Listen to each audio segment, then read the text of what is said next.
Karong nagsingabot ang Kapaskuhan, naghinay-hinay na sab og kadaghan ang mga nagapanglimos sa Cagayan de Oro City. Busa miaksyon na ang otoridad. Atong sayron ang detalye nini pinagi sa live report ni Clyde Makaskas. Clyde.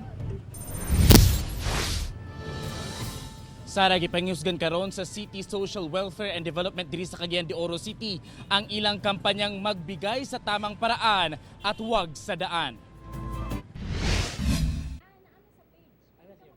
Nangunay sa pagbantay sa mga dagkong intersection sa Cagayan de Oro City ang mga personahe sa City Social Welfare and Development kon CSWD kana aron pang reskyuhon ang mga individual nga gapanglimos sa dalan nga namatikdang kadaghan samtang nagkaduol ang Kapaskuhan. Nasirang grupo sa mga badyaw ang pinakadaghan nga kanunay gaka-rescue sa CSWD sa ilang matag operasyon. They came here sa atong syudad for purpose of begging. Mao na nga whenever after assessment found out nga di sila taga diri ato silang ginapauli kung asa ilang place of origin.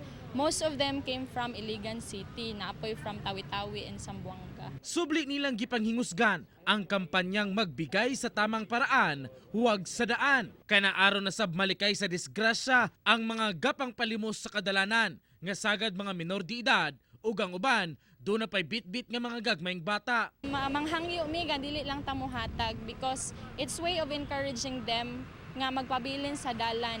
Ang pasahero nga si Nanay Rose ay minado nga nakasinati siya nga pangayuan sa dalan. Apan batasan gayud kuno niya nga dili mohatag labi pa kung delikado ang lugar. Angay lang gito na sila rescueon.